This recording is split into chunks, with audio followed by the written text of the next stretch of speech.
കാട്ടാക്കട 15 വയസ്സുകാരൻ കാട്ടാക്കടയിൽ 15 വയസ്സുകാരൻ ആദിശേഖറിനെ കാറിടിച്ച് കൊലപ്പെടുത്തിയ കേസിൽ പ്രതി പ്രിയരഞ്ജൻ കുറ്റക്കാരനാണെന്ന് കോടതിയുടെ കണ്ടെത്തൽ. കൊലക്കുറ്റം തെളിഞ്ഞിരിക്കുന്നു. ശിക്ഷാവിധി പിന്നീടാണ് ഉണ്ടാവുക. ക്ഷേത്രമതിലിൽ മൂത്രമൊഴിച്ചത് ചോദ്യം ചെയ്തതുമായി ബന്ധപ്പെട്ട വൈരാഗ്യമാണ് ഇത്തരത്തിൽ പ്രിയരഞ്ജൻ ആദിശേഖറിനെ കാറിടിച്ച് കൊല്ലുന്നതിലേക്ക് നയിച്ചത്. കാറ് ഇടിച്ചു കയറ്റി കൊല്ലുന്നത്, സൈക്കിളിൽ ഫുട്ബോൾ കഴിഞ്ഞ് പോകുന്ന വേളയിൽ കാറിടിച്ച് കയറ്റി കൊല്ലുന്നതിൻ്റെ CCTV ദൃശ്യങ്ങളടക്കം പുറത്തേക്കെത്തിയിരുന്നു. ഇങ്ങനെയൊക്കെയുള്ളൊരു പശ്ചാത്തലമുണ്ട്. കാറിടിച്ച് കൊല്ലും എന്ന് ഭീഷണിപ്പെടുത്തുകയും അല്ലെങ്കിൽ കൊല്ലുന്നതുമൊക്കെ കണ്ടതിനും സാക്ഷികൾ ഉണ്ടായിരുന്നു. ഇങ്ങനെയൊക്കെയുള്ള ഒരു സാഹചര്യത്തിലാണിതാ ശിക്ഷാവിധിക്ക് ആയി പിന്നീട് ഒരുപക്ഷെ ഉച്ചയ്ക്ക് ശേഷമാണ് ശിക്ഷാവിധി ഉണ്ടാവുക എന്നാണ് ഇപ്പോൾ അറിയാനാകുന്നത്. ആദിശേഖർ എന്ന 15-കാരനെ 10ാം ക്ലാസ് വിദ്യാർത്ഥിയെ കാട്ടാക്കടയിൽ കാറിടിച്ചു കൊലപ്പെടുത്തിയ കേസിലെ പ്രതി പ്രിയരഞ്ജൻ കുറ്റക്കാരനാണെന്ന് കോടതിയുടെ കണ്ടെത്തൽ. വഞ്ചിയൂർ കോടതിയിലെ വിവരങ്ങളുമായി ഞങ്ങളുടെ പ്രതിനിധി സുലേഖ ചേരുകയാണ്. സുലേഖ, എന്തൊക്കെയാണ് വിധിയുടെ വിശദാംശങ്ങൾ? ായാലും കാട്ടാക്കട 10ാം ക്ലാസ് വിദ്യാർത്ഥിയായിരുന്ന ആദിശേഖറിനെ കാറിടിച്ച് കൊലപ്പെടുത്തിയ കേസിൽ പ്രതി പ്രിയരഞ്ജൻ കുറ്റക്കാരനാണെന്ന് കോടതി കണ്ടെത്തി. വഞ്ചൂർ MSCT ഫാസ്റ്റ് ട്രാക്ക് കോടതിയുടേതാണ് കണ്ടെത്തൽ. പൂവച്ചൽ സ്വദേശികളായ അരുൺകുമാറിന്റെയും ദീപയുടെ മകൻ ആദിശേഖറിനെയാണ് പ്രതി പ്രിയരഞ്ജൻ കാറിടിച്ച് കൊലപ്പെടുത്തിയത്.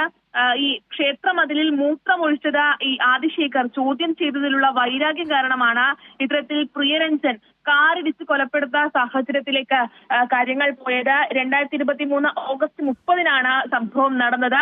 ഈ ആദിശേഖറിന്റെ വീടിനോട് ചേർന്നുള്ള റോട്ടിൽ വെച്ചായിരുന്നു ഈ അപകടം. ആദ്യഘട്ടത്തിൽ ഇത് വെറും ഒരു അപകട മരണമാണെന്ന് കണ്ടെത്തുകയും തുടർന്ന് നടത്തിയ ഊർജിതമായ അന്വേഷണത്തിലാണ് ഇത്തരത്തിൽ CCTVകളുടെ CCTV ദൃശ്യങ്ങളടക്കം വെച്ചുകൊണ്ടുള്ള അന്വേഷണത്തിലാണ് ഇത്തരത്തിൽ ആസൂത്രിത കൊലപാതകമാണ് നടന്നതെന്നുള്ള കണ്ടെത്തലിലേക്ക് പോലീസ് എത്തിയത്. കാട്ടാക്കട SHO ശിവകുമാറാണ് അന്വേഷണത്തിന് നേതൃത്വം നൽകിയിരുന്നത്.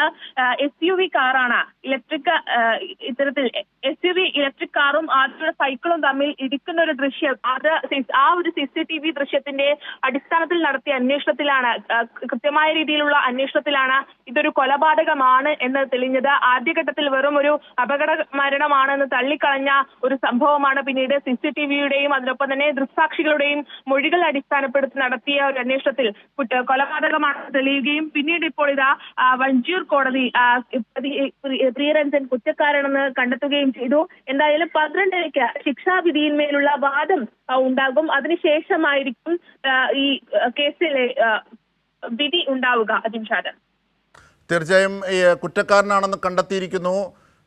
മാത്രമല്ല, ഇനിയിപ്പോൾ ശിക്ഷ നാളത്തേക്കല്ല, ഇന്ന് ഉച്ചയ്ക്ക് ശേഷം തന്നെ ശിക്ഷാവിധി ഉണ്ടാകും അല്ലേ?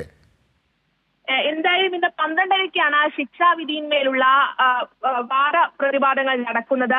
അതിനുശേഷമായിരിക്കും ഈ കേസിലെ വിധി ഉണ്ടാവുക. എന്തായാലും 12-ക്കാണ് ഇത്തരത്തിൽ ശിക്ഷാവിധിയിന്മേലുള്ള വാദങ്ങൾ നടക്കുന്നത്. അതിനുശേഷമായിരിക്കും ഈ കേസിലെ വിധി ഉണ്ടാവുക. ഈ നേരത്തെ തന്നെ കോടതി കുറ്റക്കാരനാണ് എന്നതടക്കം പ്രതി പ്രിയരഞ്ജൻ കുറ്റക്കാരനാണെന്ന് കോടതി കണ്ടെത്തിയിട്ടുണ്ട്. വധശ്രമമാണ്